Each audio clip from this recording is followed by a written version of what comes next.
예수님 어린 시절 이야기인데 12살 때 처음으로 절기를 지키러 성전에 올라가셨을 때의 에피소드죠.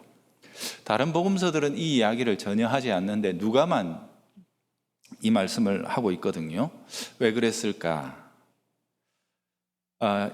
제 답은 이렇습니다. 예수님은 본래부터 자신이 하나님의 아들이시라는 사실과 그 다음에 자신이 메시아적 소명을 행해야 한다는 사실을 알고 계셨던 것이다. 이걸 우리에게 밝혀주기 위함이다. 이런 거죠. 일단 이 답을 가지고 본문을 한번 읽어보도록 그렇게 하죠. 가장 먼저 발견되는 것은 절기를 마친 요셉과 마리아가 하루길이나 지나서야 애가 없다. 이걸 알아채고는 예루살렘으로 거슬러 올라가며 찾았더라 하는 내용이죠. 당시의 관례대로 보면 이게 어색하지는 않습니다. 모든 동네 사람이나 그 대부분의 사람들이 혈연이나 이런 친척으로 다 연결되어 있었고 그들이 함께 어우러져서 예루살렘으로 내려가거든요. 절기를 지키러. 그러니까 이 집에 가 저 집에 가서 있을 수도 있고 막 이렇게 한꺼번에 이렇게 어울려서 이렇게 왔다 갔다 하기 때문에 어딘가 있겠지, 누가 챙겼겠지 이러면서 가는 게 아주 자연스러웠거든요. 그런데 없는 거예요.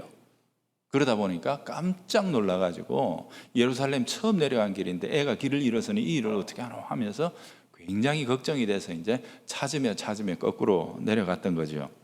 자, 그렇게 가서 마침내 성전에서 아들을 발견하게 되는데 소년 예수가 율법 학자들하고 토론을 하고 앉아 있더라 하는 것 아니겠습니까? 근데 학자들이 깜짝 놀라며 그의 질문과 대답에 경탄을 맞이하고 있는 장면을 보게 되죠. 아마 분명 솔로몬의 행각에서 이 일이 벌어졌을 것이라고 추정을 합니다. 거기서 이제 보통 토론장이었으니까요.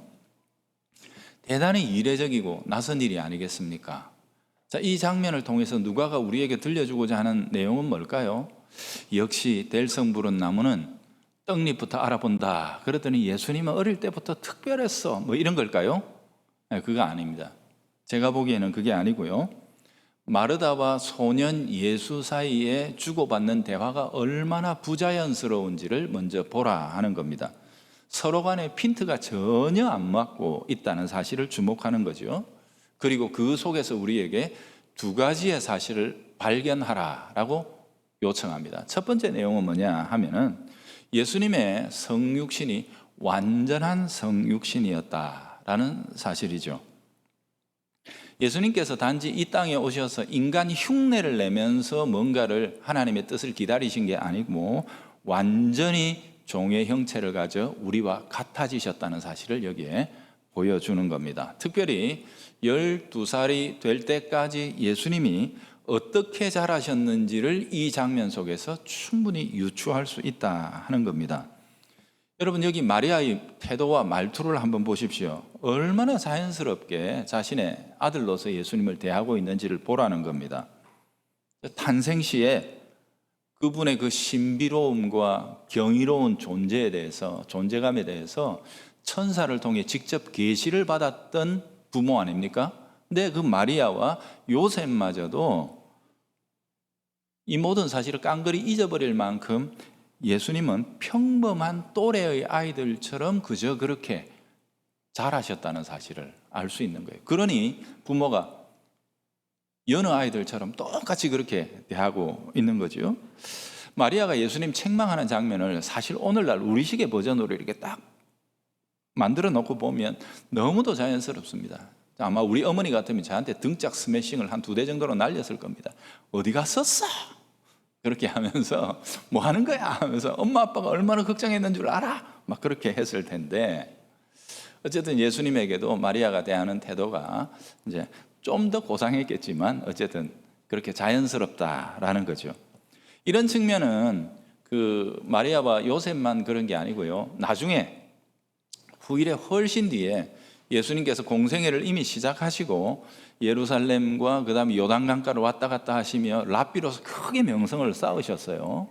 그래서 심지어 세례 요한에게 와서 세례받는 사람보다 예수님에게 더 많이 몰린다고 세례 요한의 제자들이 긴장할 만큼 예수님은 랍비로 이미 수도에서 인정을 받으셨는데 나중에 갈릴리로 돌아오셔서 그 고향의 회당에 가셔서 선지자의 말씀을 읽으시고, 이사야의 말씀이죠, 메시아에 관한 말씀을 읽으시고 그 말씀이 오늘 너희 귀에 응하였다, 곧 간접적으로 내가 메시아다, 이렇게 이제 드러내신 거거든요. 그랬더니 그 동네 사람들이 뭐라 그랬죠?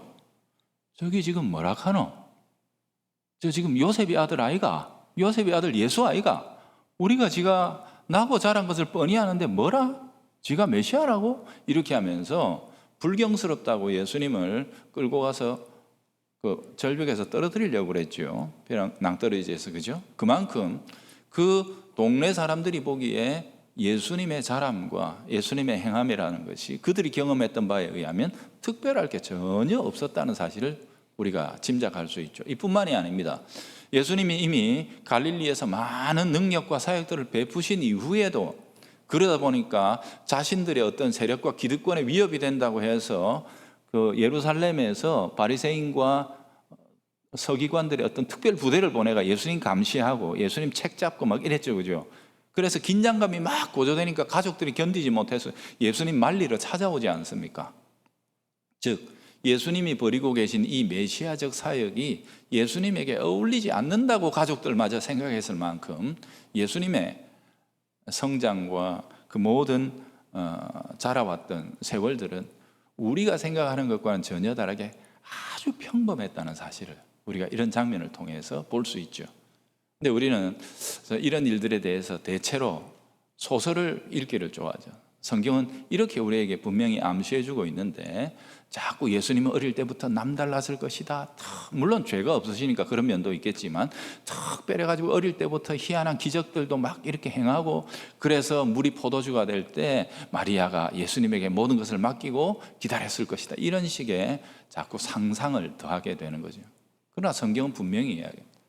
예수님은 너무도 평범하게, 마치 우리 또래의 아이들이 평범하게 무난하게 자라는 것처럼 그렇게 자라셨다는 사실, 즉 그분의 성육신이 너무도 완전한 성육신이었다는 사실을 우리에게 먼저 가르쳐주고 있습니다. 두 번째 사실이죠. 두 번째 사실은 그럼에도 불구하고 그분은 자신이 누구인지에 대해서 완전한 정체성을 가지고 있었다. 완전한 자존감의 문제입니다. 내가 누구이며 내가 무엇을 하기 위해 이 땅에 존재하는지에 대해서 예수님은 너무도 선명하게 알고 계셨다는 겁니다. 마리아가 이렇게 예수님에게 막 다그치고 그렇게 묻자 예수님은 이렇게 대답을 하십니다. 예수님의 대답을 보십시오. 12살 예수님, 소년 예수의 대답입니다. 내가 분명 이 행동, 이 모든 것들은 자기 의지로 했다는 사실을 여기서 알고 있죠. 내가라고 이렇게 얘기를 합니다. 내 아버지의 집에, 성전을 내 아버지의 집이라고 분명하게 얘기했고, 곧 내 아버지는 하나님을 가리키는 직접적인 표현인 것을 알 수 있습니다. 그 당시에 어느 누구도, 어떤 유대인도 감히 하나님을 향해 내 아버지라고 직접적인 호칭으로 이렇게 부를 수가 없었거든요. 그런데 예수님이 하나님을 향해 그렇게 내 아버지의 집에 있어야 되는 게 당연하지 않습니까? 라고 이렇게 대답하셨다는 것은 예수님 자신이 누구인지에 대해서 너무도 선명하게 드러내고 있는 사실이죠. 특별히 알지 못하셨습니까? 라고 묻는 이 의문문입니다. 마땅히 이 일에 대해서 두 분은 알고 계셨어야 하는 것 아닙니까? 라고 이렇게 오히려 책망하는 것까지요. 내가 진정 누구인지를 잊었단 말입니까? 내가 하나님과 어떤 관계 속에 있는 자인 것을 잊으셨습니까? 이런 뜻입니다.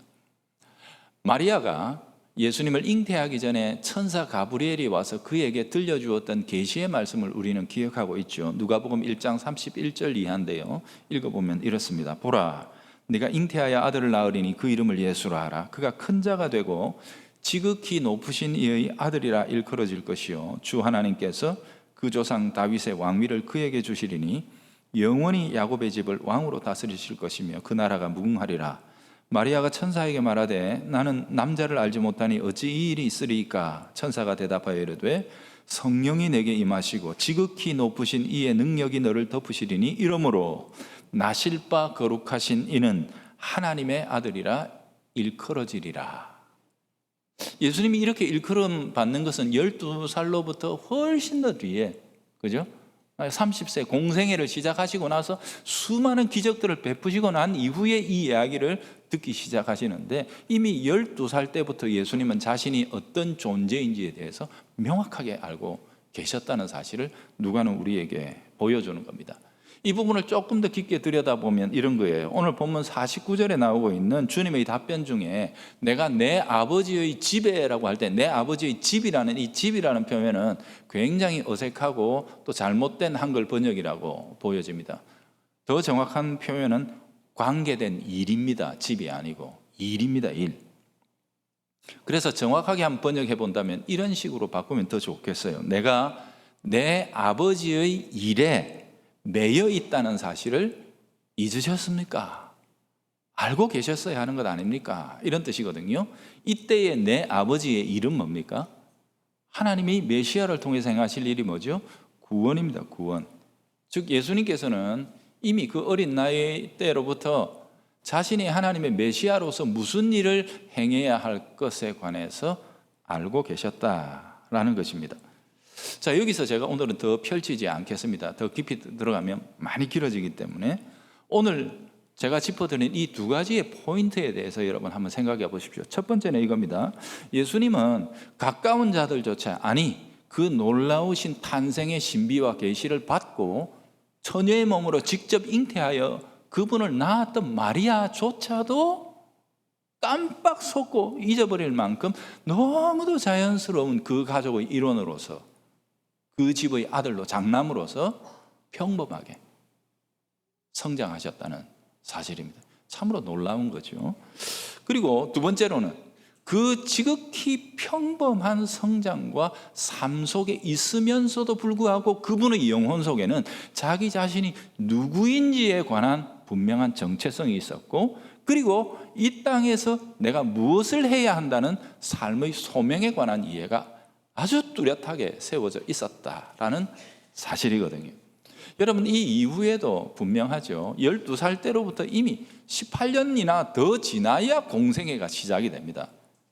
그러니 남은 이 긴 세월, 하나님께서 세례 요한을 보내서 광야에 외치는 소리로서 메시아의 때가 도래했음을 예수님에게 알려주시는 그 신호가 주어지기까지 예수님은 다시 그 집의 장남으로 평범한 삶을 또다시 살아가십니다.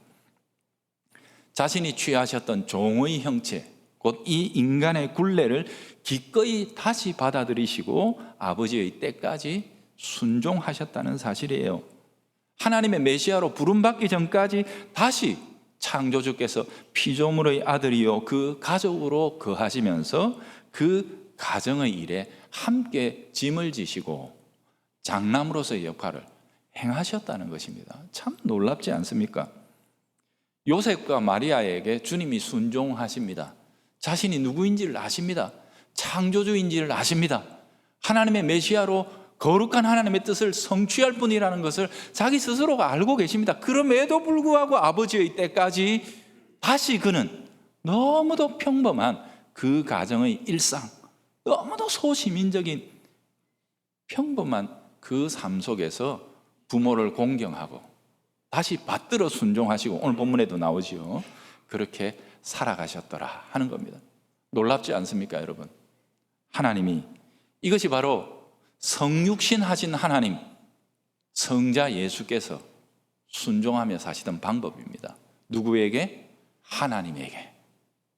하나님이 정해주신 그 자리, 거기가 사실 우리가 좀 과장적인 어떤 문학적으로 표현하면 창조주로서 피조물에게 순종하며 살아라 라고 보내신 그 자리를 그분께서는 기꺼이 받아들이시고 최선을 다해 그곳에서 살아가셨다라는 것이죠.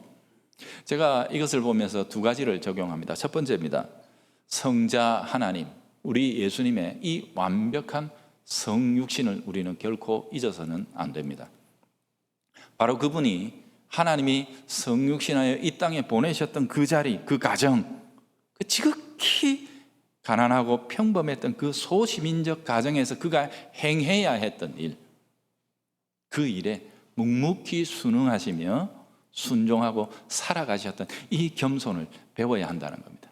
내가 누구인지를 몰라서 나도 깜빡 속았지 뭐야 이러면서 하신 게 아닙니다. 자신이 얼마나 영광스럽고 존귀한 분이신지를 알면서도 그렇게 하셨다는 것, 이게 참으로 중요합니다. 이게 바로 예수님을 닮는 자들이 따라 살아야 할 삶이라는 것입니다.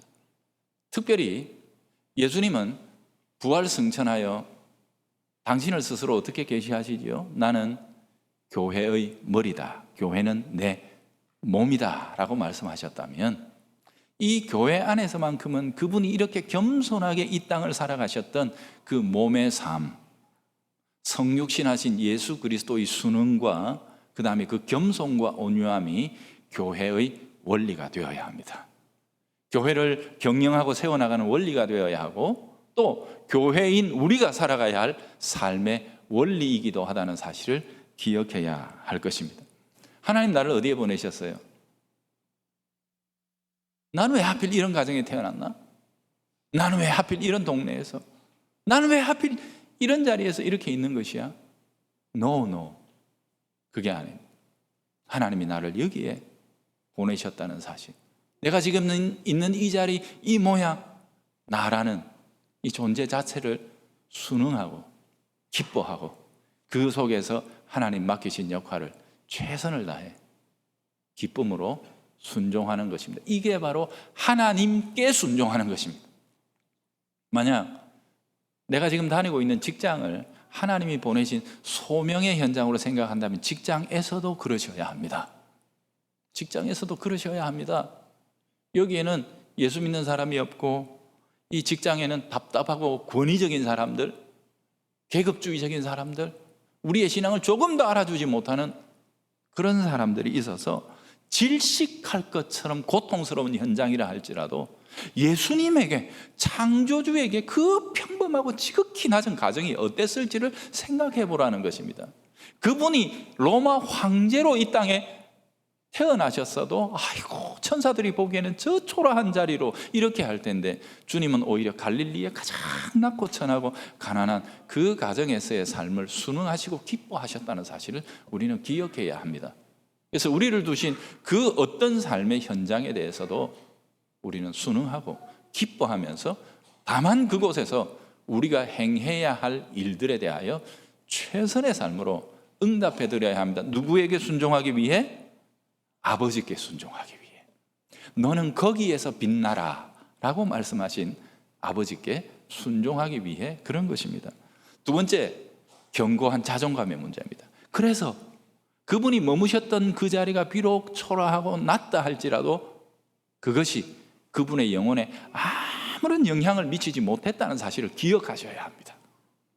나를 둘러싸고 있는 환경, 내게 주어져 있는 지위, 내가 가지고 있는 재산이나 그 외에 어떤 이 세상적인 것도 내가 나라는 사실, 이 자존감의 문제의 원인이 아니라는 것을 기억하셔야 합니다.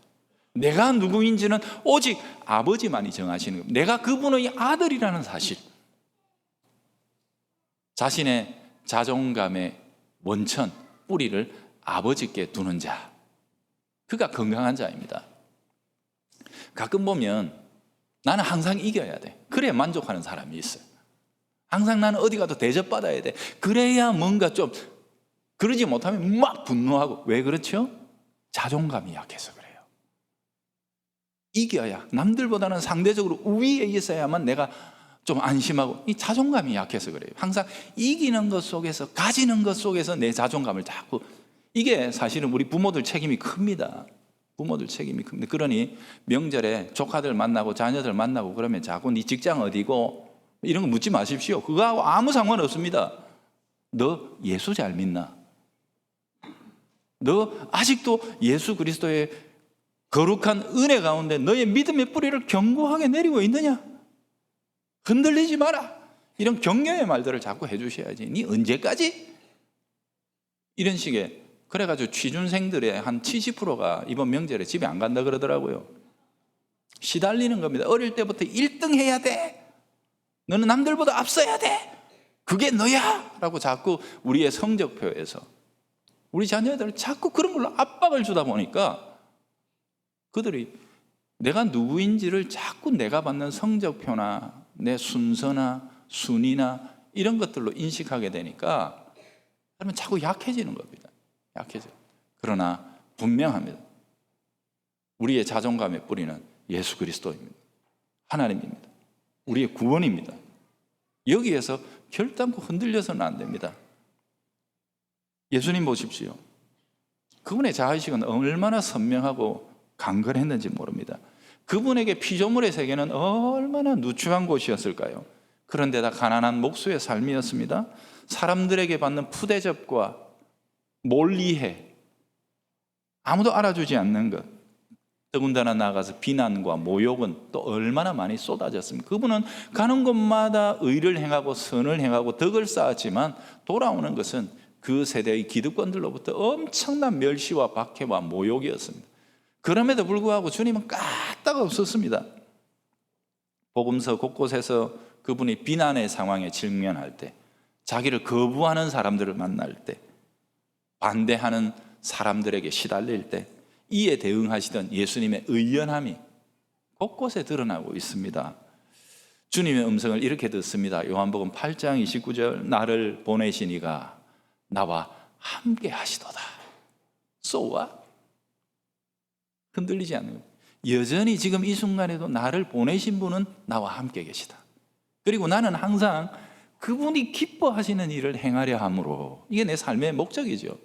그러니 나를 혼자 두지 아니하시는 법이다. 예수님의 이 당당한 이 의연함을 우리는 배워야 하는 거죠.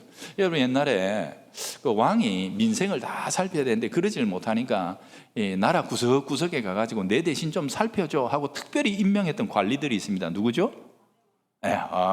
정답입니다. 암행의사.